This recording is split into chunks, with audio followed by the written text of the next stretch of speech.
Hello, and welcome to Fort Vancouver Regional Library's 2024 Revolutionary Reads series. This year's series focused on the book Free: 2 Years, 6 Lives, and the Long Journey Home by Lauren Kessler. This year's program was built in partnership with our community organization, the Foundation, Restore and Prepare, and is made possible through generous support by the FVRL Foundation. Thank you for your interest in this program, and as always, thank you for using your public library. Revolutionary Reads is an annual community reads program with the goal of galvanizing the Southwest Washington community to read the same book on a topic of revolutionary importance. Revolutionary is defined as involving or causing a complete and dramatic change, and or radically new or innovative, outside or beyond established procedure, principles, etc. The 2024 program focuses on the experience of incarceration and reentry. This series will explore the challenges, systems, and supports that exist in Southwest Washington for those returning home. I'm Lisa Taylor. I'm with the Washington Department of Corrections Community Corrections Division, and I'm the supervisor for our iCoach Transition and Resource Unit. And we'll just go through each person from DOC and do introductions. Hi, everyone. My name is Amy Badger, and I am a Reentry Navigator with the Washington State Department of Corrections, and I cover Clark County and Skamania County. My name is Lynn Stewart, and I am currently a program manager for a program called the Community Parenting Alternative in the Community Corrections Division. I've been with DOC about 16 years, and with this program specifically for the last 6 years. Good morning, actually afternoon now. My name is Jennifer Milosavljevic, and I am a corrections specialist with the Graduated Reentry program. I've been with DOC going on 19 years. My office is located in Longview, Washington, but we serve Cowlitz, Wahkiakum, Skamania, Clark counties. We have officers that are also located in Clark County specifically. If needed, we do hit all of those areas. We have 7 different sections throughout DOC, and we have GRE officers located in each of those sections throughout the state. My name is Tammy Cost, and I am a transition and resource specialist. And my job entails working with individuals who are currently incarcerated in a Washington state prison or a reentry center, and I help connect them to resources and help them to have a more stable transition and a smoother transition. My group connects the person to the receiving CCO. We involve people from various stakeholders and positions: medical, dental, mental health, family, friends. And I've been with the department for almost 24 years now. Most of that work was done as a community corrections officer, and most recently for the last 12 months as a transition specialist. Great, Sandy. Hi, I'm Sandy Hurian. I'm one of the community corrections supervisors in Clark County, one of 6 that we have in Clark County. Hi, my name is Katie Russell. I'm a community corrections officer here in Clark County, and Sandy is my supervisor. All right, thanks everyone for your introduction. We are going to get started with our PowerPoint. So I'm going to share our screen here. So just give me a moment.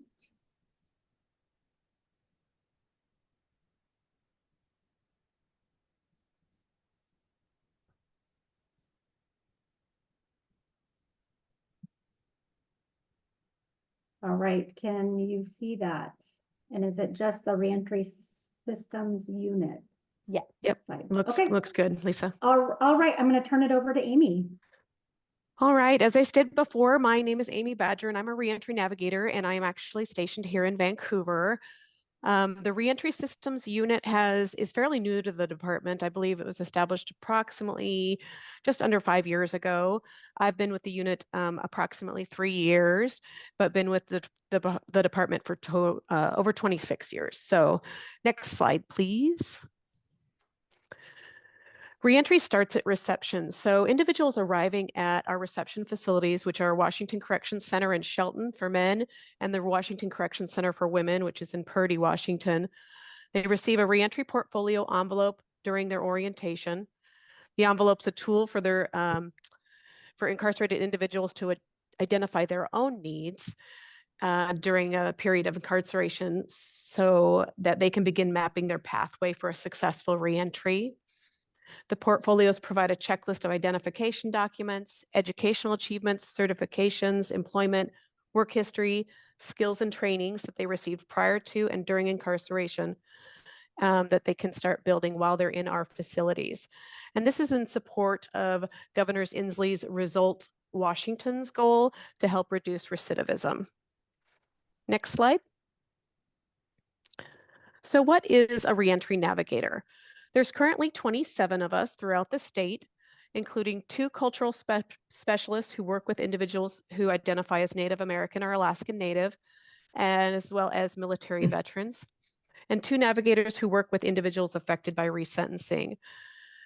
We work with individuals who are transitioning through a variety of reentry paths, some of which you'll learn about today, and focus on reducing barriers to successful reentry and ensuring their essential needs are met once they reach the community. Next slide. So who qualifies for reentry navigation? Unfortunately, we don't have the capacity to work with everybody releasing from Washington state facilities. We currently work with those going to home confinement programs such as Community Parenting Alternative and Graduated Reentry, participants of the Strengthened Families program, those in reentry centers, which were formerly known as work release, military veterans, Native American and Alaskan Native, and any of those affected by resentencing. In addition, any DOC staff can make a referral to our unit should they identify an individual who may have high reentry needs. Some examples of those are listed on the screen. Juvenile board cases, commutations, people who've been incarcerated for more than 10 years, and other needs. Next slide, please. So what can a reentry navigator do? We work closely with other programs and partners within DOC, such as health services, education navigators, housing specialists, and workforce development staff to ensure the person has the best possible reentry plan. We facilitate reentry team meetings with the individual and other stakeholders prior to their release. We assist with essential needs and connect them with community resources. We've all become local resource experts in our area and can often find assistance for someone even if we aren't able to provide it ourselves. Next slide. The Reentry Systems Fund is something that the reentry navigators have access to in order to help support someone's successful reentry. Example of things that we can use these funds for are bus passes, hygiene items, food, identification replacement or driver's license renewal fees, work clothing, or tools.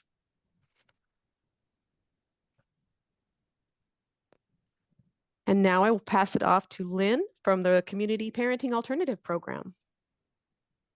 Thank you. So yeah, my name is Lynn, and my program, the umbrella under which we are, is called the Parenting Sentencing Alternative.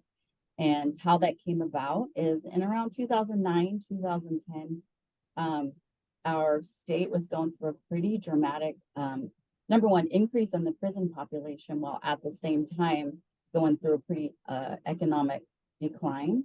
And so DOC started trying to come up with ways to, number one, reduce the prison population while also reducing recidivism.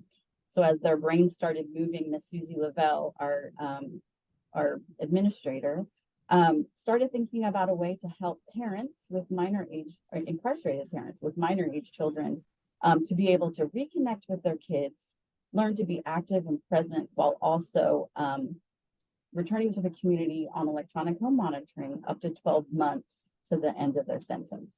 So research tells us that children of incarcerated parents are significantly more likely to end up in the criminal justice system. And so the goal of our program and the idea behind the whole thing was to help stop that cycle of criminal activity, reduce the intergenerational incarceration while bringing the parents and kids back together, teaching the parents how to be better parents through parenting classes and family counseling. Next slide. So legislation actually developed two alternatives. We have two sides to our program. One is called the Family Offender Sentencing Alternative, which helps justice-involved individuals of minor age kids remain in the community in lieu of incarceration. So instead of going to prison, they could be sentenced to 12 months of community supervision, along with treatment and programming. Today, mostly what we're speaking about is, can you flip the slide? Okay. So basically what we're talking about today is the community parenting alternative portion, which is actually the reentry, since we're talking about reentry today. CPA is a partial confinement option, like I said, that allows people to transfer up to those last 12 months of their sentence. Some of our requirements are the individual has to have physical custody of minor age children or have legal custody of a minor child. That can include stepchildren if they're legally married, or an expectant parent. They have to have a proven and established ongoing and substantial relationship with that minor age child that existed prior to their offense, unless of course it's an expectant parent, or they have to be a legal guardian of a minor age child. There's some releases of information that they sign, because our program works collaboratively with outside agencies like Department of Social and Health Services, Department of Children, Youth and Families. And so they sign these releases of information, which helps us gain information to help determine their eligibility and their suitability. A couple things that they may not have: they can't have a current conviction for a sex offense, a serious violent offense, or a crime against a child.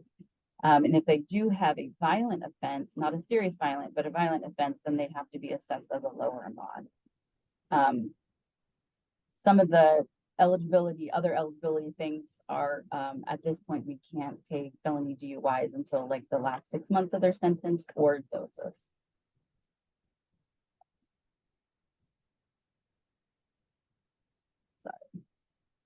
So eligibility versus suitability. So someone can be statutorily eligible for CPA, but maybe not technically suitable. So that's where our screening process comes in. We have a little more elaborate screening system than some of the other programs. Like I said, there's the release of information. We work with those outside agencies for our multi-agency screening committee, which helps us determine that suitability. Everything we do is focused on the best interest of the child. And so we use the experience and the input from those other outside agencies that are also involved with families and children, and they help us determine whether our program is a good fit for the individual and if the individual is a good fit for our program. So how is CPA different? A lot of it depends, a lot of it goes back to that relationship that we work with DCYF, substance use disorder treatment providers, and housing specialists. We have access to special resources for transportation, parenting classes, family counseling. So there's lots of other, like I said, everything we do is focused on the family, and is always focused on what's in the best interest of the kids. Our case managers are specially trained in strength-based case management and have experience focusing on the betterment of families and acting as advocates and mentors. I would say the biggest difference between CPA and some of the other programs is our participants often want to keep in contact with us when they're done with the program. We develop such a positive relationship, rapport with them, that they like to get in touch with us and tell us that they're doing well. At the end of this month, I'm going to a conference in Spokane, and we're taking some of our successful participants with us. It's called a Children's Justice Conference. And so they're going to be able to kind of speak and give their lived experience within DOC, the reentry process, and how our programs have helped. So it's a very positive and just a different approach to reentry and how we help incarcerated individuals reenter into the community. Also, the last thing, we're super proud that 83% of our participants successfully complete the program. And like I said, they come back and love to tell us that they're doing well. So that is the CPA program. I'm going to pass it off to Jennifer. Thank you. So this is the Graduated Reentry program, which we also just refer to as GRE. Next slide, please. So the history of reentry, it started with the work releases about the 1980s. As Lynn just talked about, the parenting sensitive alternatives of the family offender settings alternative FOSA, the community parenting alternative CPA, and then we're at the graduated reentry GRE, which was effective by the Senate House Bill the 2338 in July of 18. And the new one came out 5121, which established our larger GRE program, which gave us more options to take more people out into the community. Next slide, please. So one of the reasons that they started with the GRE is we looked at prison capacity, just having way too many people. Success on return for 1 year recidivism rates was less than 1% in the GRE program that had started in 2018, and change in society view of the incarcerated impacts of the effects on the communities. So under the statutory obligations of 5121, talking about the individuals that are on our program, they are placed on electronic home monitoring. We require them to program and treatment participation. Programming can be anywhere from being involved in work, any other types of programs that they need to do for their court-ordered obligations. We have classes at the DOC office, which are cognitive behavioral, the thinking for a change and decision points. Those are some of the programmings that we do also put individuals in. The majority of the people, we do look at getting them into working. And the reason for that is we want them to be able to be successful, have a job, and be able to pay for their basic needs and essentials and needs when they transition over to community supervision or just transition out of DOC altogether. Each of these individuals are assigned a correction specialist, 3, to monitor them for their compliance within the program, which is also considered partial confinement. So we do use the WACs, which is the codes used in prison system and in the community for infractions violations. Additional requirements under the GRE. I'm reading off the screen here. We can give them up to 6 months of rental assistance, and those are at places that are approved by DOC, they're vendors, and so they meet certain criteria for housing. And this is done for those that may not have friends or family that they can release to. It gives somebody an opportunity to still come out into the community. We can return a participant back to total confinement, and some of the reasons not limited to non-compliance with the WACs or any other issues going on with their sentencing. So then it also says that certain individuals may not qualify for transfer to partial confinement due to mandatory minimum sentences that must be served in confinement. And I'll explain that in the next slide, please.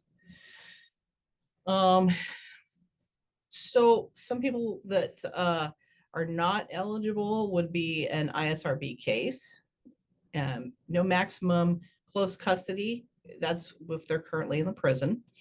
No escape first convictions, no outstanding felony warrants, no history of termination from partial confinement, no level 3 sex offenders, no civil commitments, and people that were denied promotion by headquarters. That's the promotion from within the prison system. That's their classification. Next slide, please. So we have 2 tracks. We have a track 1 individual. They have to have been in prison for at least up to 6 months before they're eligible for transfer. And they can, track 1 is sometimes prison to reentry to GRE, or sometimes it's just straight prison to EHM with a maximum of 5 months on the EHM. Reentry centers, it's 12 months prior to their ERD, which is earned release date, and 7 months served at a reentry center, and up to 5 months on the GRE electronic home monitoring. Prison to GREHM, it's incarcerated individuals are eligible to transfer to EHM with the remaining 5 months and no less than 3 months of their sentence. So we've had a couple of people that just, when we first started our program, they just did not have at least 3 months to come out to our program. Next slide, please. And then the track 2 can be up to 18 months on the GRE. They have to have a 4 months minimum that they serve inside the correctional facility, and they can do the final 18 months on EHM. They cannot be serving a sentence for a sex, violent, or crime against a person, cannot be required to register for a prior or current offense, kidnap or sex offense, and cannot be under the jurisdiction of the ISRB. Next slide, please. So this is from 2023. I don't have the current numbers, but at that point we had 328 people in GRE. Now that number, it changes all the time. We have people coming in and dropping off. So from 2021 to 22, 803 individuals were transferred out of our prison system onto our GRE. And at that time, there were still 400 people that were pending transfers within the next 18 months. We do have a capacity to take up to 1,200 people on the GRE program at the time. And in 2022, 84% of the people that participated in GRE completed the program without having to be returned to prison. Next slide, please. So we talk about a day in the life of GRE, 2 hats. So we are a coach. You know, I come into this program and we're using our strength-based approach to case management. We're focusing on the protective factors of our participants. The scheduling and verification part of programming, everybody is required to submit a schedule, and we do verify that they are programming and completing what they need to do while they're out based on our assessments. We do have employment assistance where we have some navigators throughout the state that are more prone or have a lot of second chance employers. And then me working in this area, I know a lot of second chance employers, and we have people over the work source that they can get case management from to help them. Regular contact. First 30 days, I'm talking to somebody new every single day, and then at least once a week, if not more.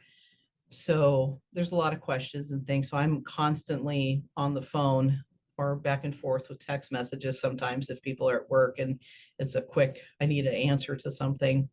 So there's a lot of regular contact. The housing assistance, of course, we have our landlords and people that will accept people with criminal histories, and we have that up to 6 months of rental assistance.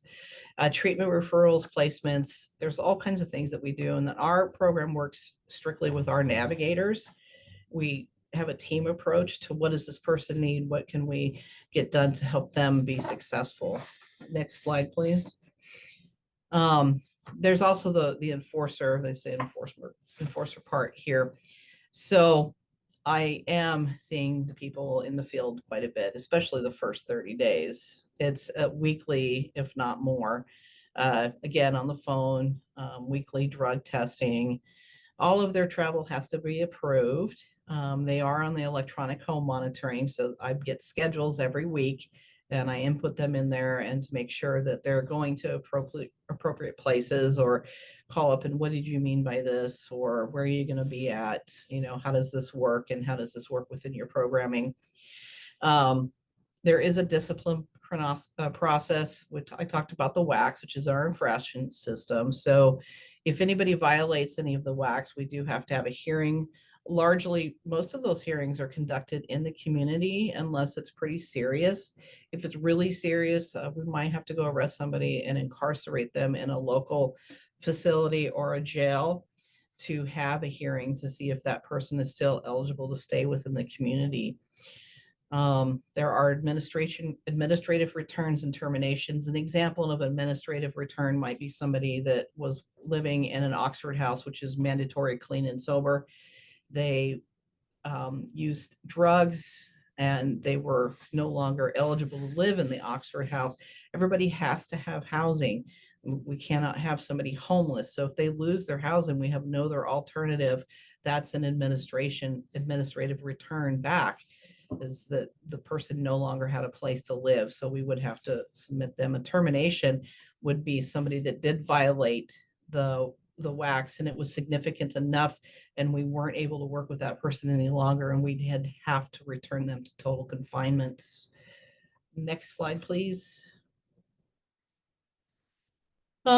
Notification partners, most everybody that comes out either has a 15-day or a 35-day notification. So that means when their plans are approved, they still have to be where they're at for at least 15 days to 35 days. 35 days is a victim witness notification. If there was a victim or a witness in the crime that did request notification from the department, we would submit that to the person, letting them know that they will be releasing to the community on the partial confinement. 15 days of general law enforcement notification. There are very few that do have zero notification. We do make sure that the reentry navigators know that this person is coming. Oftentimes they already have them on their list and we start pre-planning and working with reentry navigators prior to their release. Housing specialists are notified, especially if we need to have a housing assistance. Sponsors, family members, we really want to encourage sponsors and family members to be engaged in the system. Having those protective factors around and somebody that's engaged with somebody is very paramount to their programming. And so we do a lot of work with the placements that they're going to be living at, especially family, employers, contacts with them and letting them know what their status is. Reentry Center staff, oftentimes I get a lot of the people that are coming onto the program directly from the Reentry Center. So I'm over there usually several times a month, sometimes weekly, working with the staff over there and our incarcerated individual for pre-planning.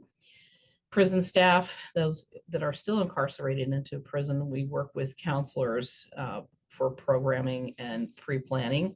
And then field office. So for example, I have a lot of DOSA cases, which are drug alternative sentencing. And we have a special DOSA team over here. And so when I have those individuals, I will work with the people next door to let them know, hey, this person's still in treatment. They're completing, here's some paperwork you might need. This is where they're at. I also talk to the people, the CCOs next door, especially if there's some concerns or things that they might want to know. And then they can ask me questions about how the people are doing before they come to their caseload. Next slide, please. Escape from GRE confinement. So there's a couple of things that we define as escape. As one, you've left without approval. I get up, look at my report. This person didn't check back in when they were supposed to. I have no idea where they're at. I can't find them. Failing to return from home, deviating from a work approved schedule. They were supposed to be, down at Safeway grocery shopping and they never came back, or I did a spot check in the community and went to go meet them there and they weren't there. So I have to first decide if this is a true escape, or is this another infraction for unauthorized time. The ones that I've had, most people have basically decided to leave, cut off their ankle monitor, and then they just don't come back. So it's not the same as escaping from community custody or absconding from supervision. This is a little bit more serious because it's partial confinement. So we do an extensive look for them. We refer them to our crew team, and then we also do a referral packet that's sent out to local prosecutors if they decide they want to make any charging considerations. So we try to submit the same packet to every local law enforcement that is, consistent, and then they can reach out to them if they need any additional information. Next slide, please. And termination last resort. I honestly, I will tell a lot of the people that come to my caseload, I don't want to terminate you. I want to see what we can do to help you be successful here. And I actually just had that discussion with somebody this morning. He was really worried that he doesn't want to go back to prison. He's got a lot of stuff. I said, you and I are going to be having a lot of conversations before we get there. I said, if there's things that I need to talk to you about, we're going to do that. And that's basically, are you engaging in treatment? Are you doing those cognitive behavioral programs? What kind of modeling are you doing to ever, I've got one guy, his son is on warrant right now. And he's like, all I can do is model and be the person that's showing how it's done now. Are you going to school? What is your family? Family calls me up and I say, hey, give me a call if you see something out of the ordinary, something that I need to know about, because I'm going to call up and have a conversation with somebody. Do I need to send you back to treatment? You got to go to inpatient treatment, and then have you come back on GRE. So we want to do a lot of things that it's going to be best suited for the person if they're willing to participate. Now there's people that just don't want to do it, and that's up to them, but we want to give everybody an opportunity to stay on this program. If that doesn't work out, then, there's things that I need to consider. Do I need to arrest this person? Termination. What are they doing right now that's looking at immediate risk for community or themselves? Are they a flight risk, or are they a risk to somebody specifically or to community? That's going to be an immediate arrest.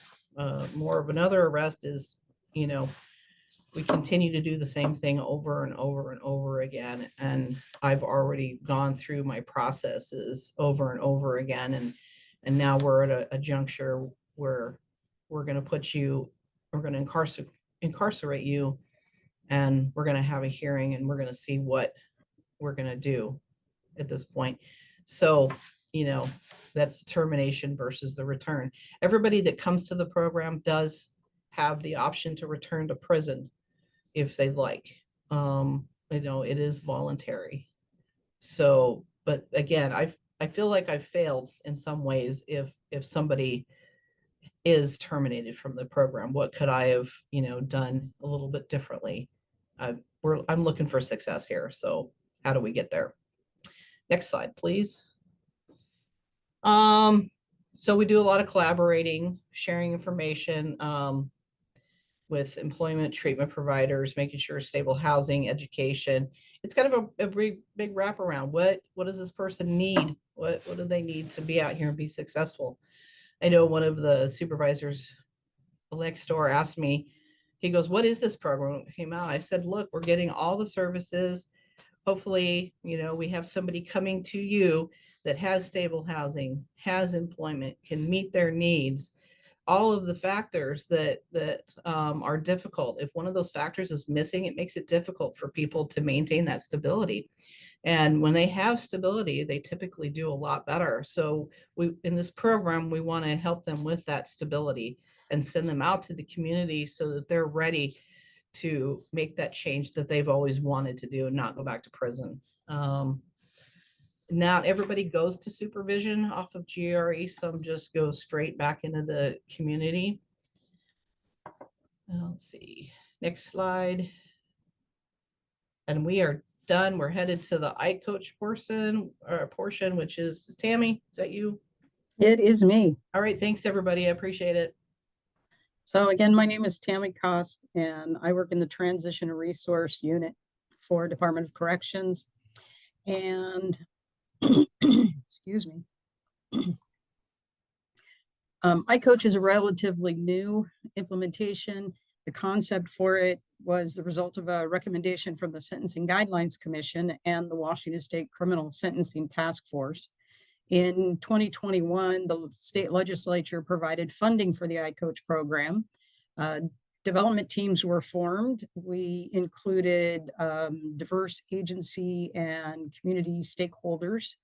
In January 2023, we began training our staff, our field CCOs, and our specialists.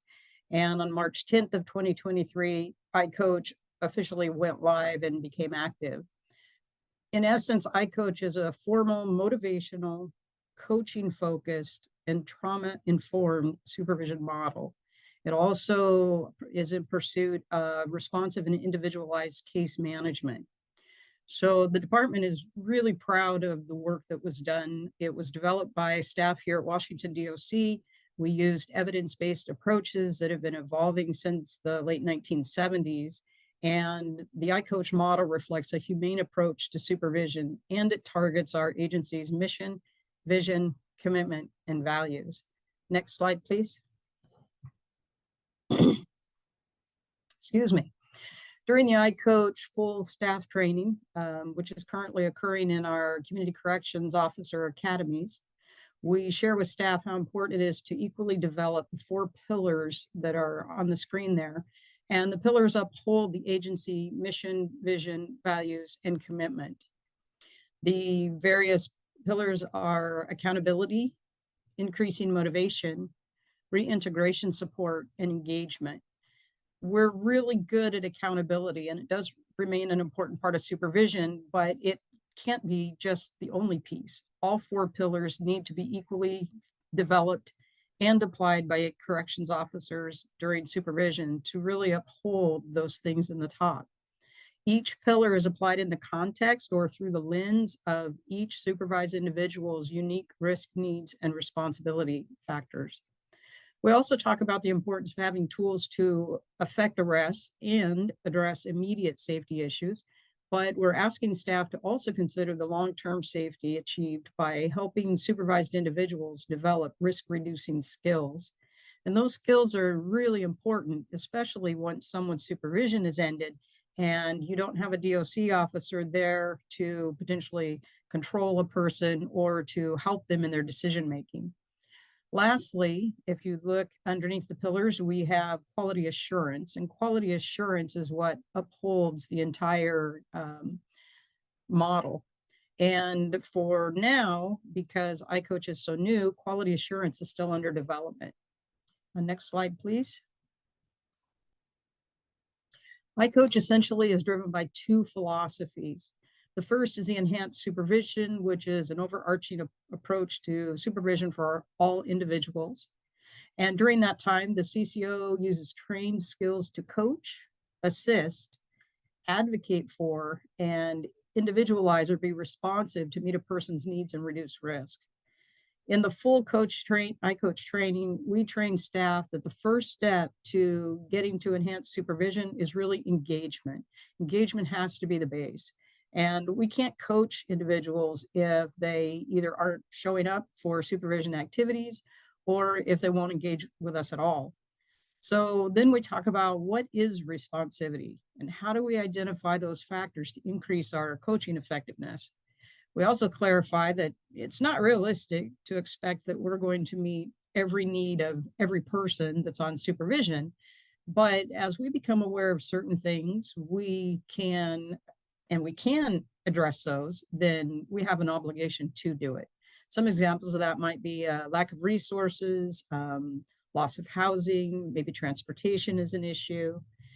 Then lastly, we also discuss how if we have built the foundations of engagement and responsivity, then the coaching skills are more effective in impacting the person's risk and criminogenic needs.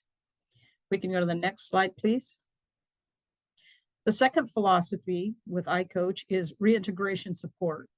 And on our screen, we outline 2 different times that we apply the structured reintegration support. And the primary purpose of this is to, again, front load programs, resources, and services. During the 2 periods, we include higher contact expectations so we can provide the support and build or reestablish the engagement with the individuals when they're in the highest period of risk or of reoffending. The first one is the initial 90 days. We refer to it as the I-90, and that applies to anyone who is going to be supervised in the community for any cause once they have released from prison or a reentry center or an out-of-state equivalent without the support of another reentry service. So in essence, what this approach is trying to do is we're trying to capture the people that for whatever reason were not offered services or participated in another supportive program as part of their transition back to the community. The second time we would have reintegration support would be during a post-sanction 30 or a PS 30. And that time frame is the first 30 days of supervision following a release on a sanction. Generally speaking, that someone who has been sanctioned to confinement was done so because of violation behavior. Excuse me. Historically, extra reporting was viewed as a punitive measure. If someone had a violation, we would say, okay, we are going to have you report every Wednesday at 8 o'clock because it appears you need some more assistance here. But it really was coming from a place of punishment. Now we're viewing this as an opportunity to really connect with the individual and to build some of those resources. And it was also noted that the feedback that we got from some of the formerly supervised and formerly and currently incarcerated individuals was that the one thing that they really thought they needed in order to be successful in the community after release was increased contact with their CCOs. So this really builds upon that feedback that we received. We are always reminding staff that reintegration periods do require more contacts, but it's not punishment oriented, but rather it's a time to build the support and reconnect with the person and get them connected to the applicable resources and programming. So in the next slide, we're going to talk about the idea of front-loading services a little more. So one of the things about releasing back to the community is it can be incredibly overwhelming and stressful, and the processes are meant to remove barriers. I remember one time when I was working in a reentry center, I asked somebody as they were leaving, so what is something you think we should know that we don't know that would be helpful? And this person had been in prison, I think 12 or 15 years, and they immediately said, oh my gosh, I haven't ridden in anything smaller than a school bus the entire time I was in prison. And every time I get in the van to go into town, I get car sick. That was something that had never even crossed my mind until asking the question of the individual. So it really can be incredibly overwhelming for folks. So let's talk about our reintegration support pillar. This is the pillar that my unit works with predominantly, and it begins prior to release. And there's a lot of different programs and tracks for reentry, some of which we've discussed today. So in terms of what my unit does, we go back to some of our statistics a bit. Our transition and resource unit, our staff that handle this process, was developed in the spring of 2023, a year ago. We implemented our processes on June 1st of 23. There are 16 transition resource specialists statewide, and our supervisor is Lisa Taylor, who's also in our meeting today. All of our staff have at least 2 years experience as community corrections officers, or what we know as field CCOs. Each one of us are assigned to between 1 or 2 prison locations in our section. And we get new cases, which are lists of names for people who are going to be releasing in about the next 90 days. So what do we do? One of the things that my job classification does is we facilitate an orientation and wraparound meetings. The orientation meetings occurs in person in the prisons, and it's a time to answer questions and give information about what they can expect while they're on supervision. The wraparound meetings we're going to discuss here in a moment. We get input from the incarcerated individuals concerning what they view is a needed resource or possibly a barrier that needs to be overcome. We obtain input about what are their release plans? What is it that they want to do? What have they accomplished while they're in the prison? And those types of things. We allow time for questions and answer sessions to address general concerns. It's amazing to me how many times we spend more time in a Q&A session, and the questions all tend to run the same in terms of being anxious and concerned about what release is really going to look like when it happens. We address stakeholder coordination. When we move to our wraparound meetings, the purpose of that meeting is to surround the person with as much support as possible. We again have a chance to discuss their accomplishments and goals, They have an opportunity to meet their CCO. These particular meetings are held by way of teams. We also can invite various stakeholders. So if the person wants a family member to be represented on the call, that can happen. Maybe the person has a job offer from a former employer. The employer could be present on the team's meeting. So we want to engage with people who are really supportive of this person to help with this transition. The nice thing about doing a wraparound meeting is that it increases the person's likelihood of reporting to Department of Corrections for supervision once they release.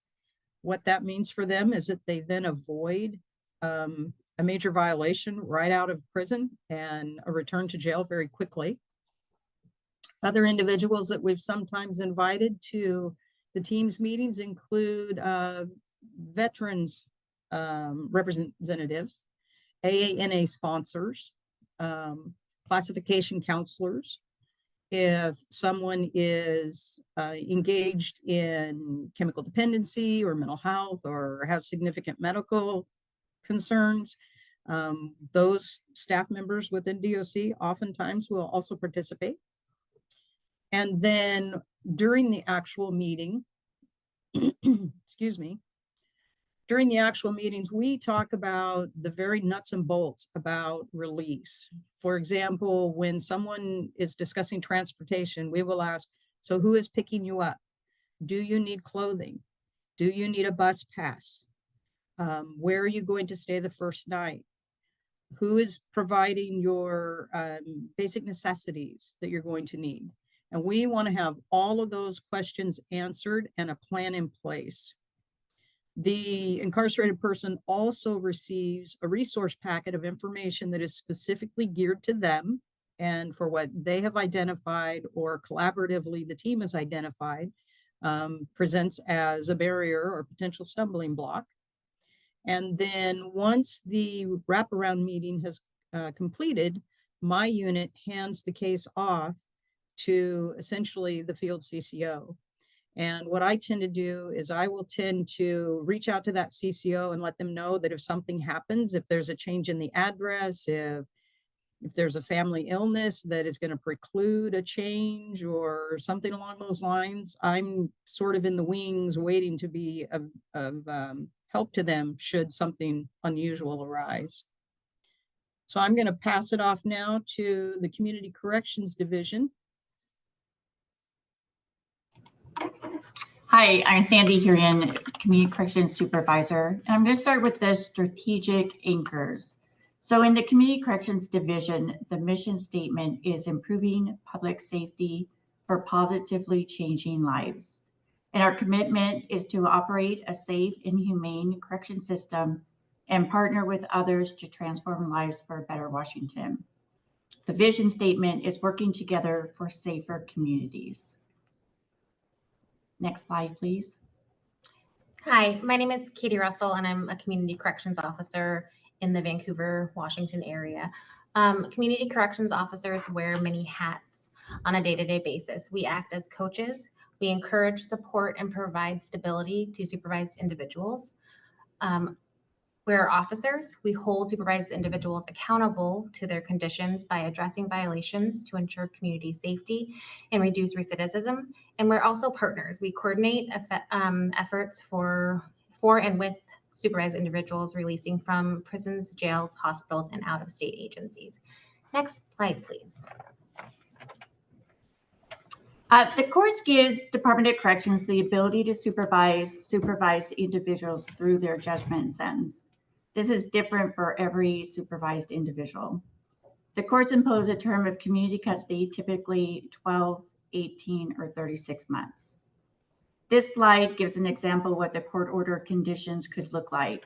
Some of the main ones: report as directed to a community corrections officer, remain within or outside prescribed geographical boundaries, do not possess or consume alcohol, do not possess or consume controlled substances, including marijuana.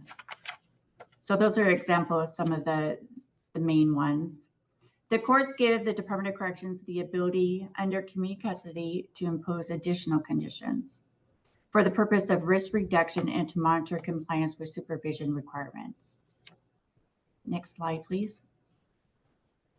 So as mentioned before, a CCO's work starts before the supervised individual is even out of custody.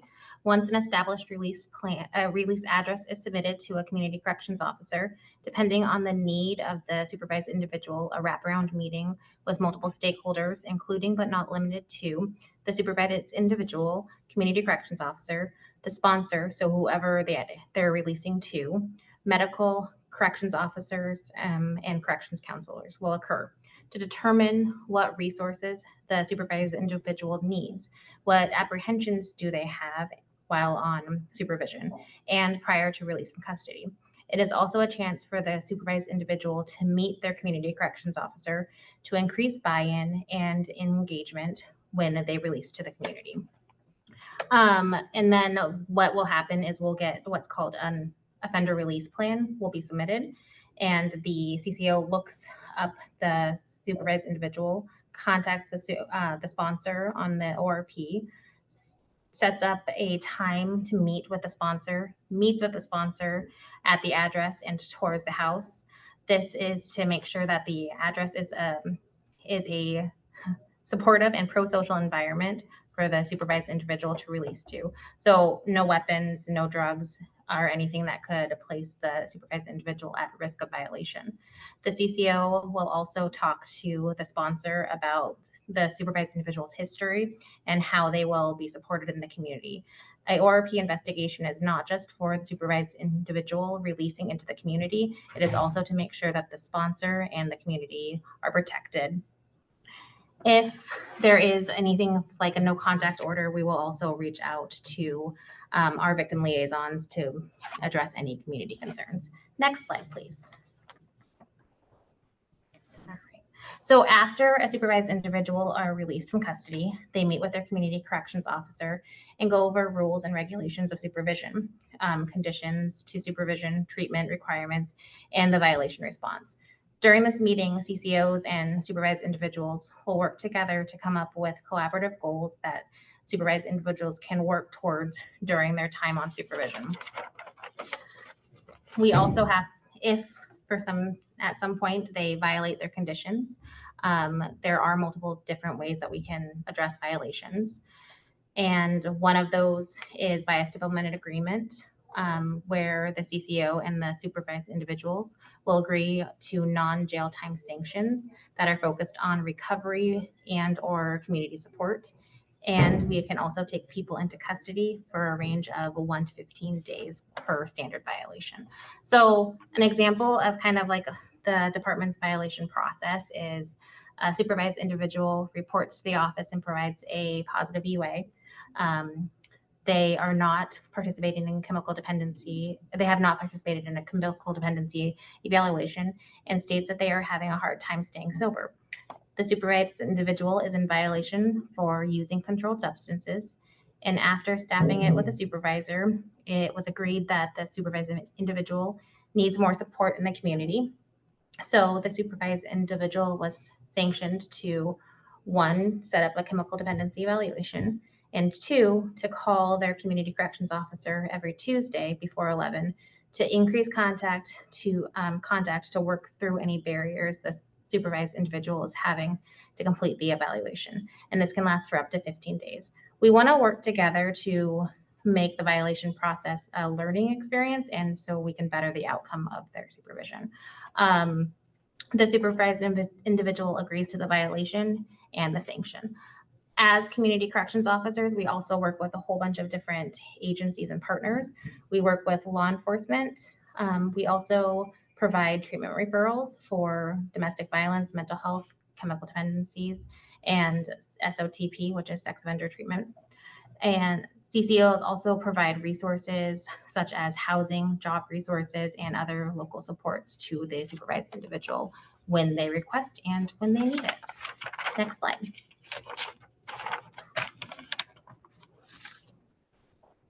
Okay, that was the end of our PowerPoint. Thank you, everybody, for sharing your information.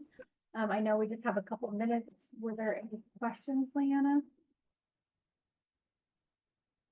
There were. Amy has been great at answering them in the Q&A. What does graduated reentry mean? Graduated reentry is a partial confinement program with DOC that allows individuals to serve part of their sentence at home on electronic home confinement. Is there a Vancouver Reentry Center where? Amy said, unfortunately, there is not a reentry center in Clark County at this time. Those from Clark County who qualify for a reentry center can go to the Longview Reentry Center. Another question is, what is the current recidivism? Sorry, I always have a hard time with that word. Rate for Washington DOC. Amy said, I'm sorry, I don't have the exact data on recidivism. Nope, never gonna say that word right. You can access our agency fact sheet here, and there's a link.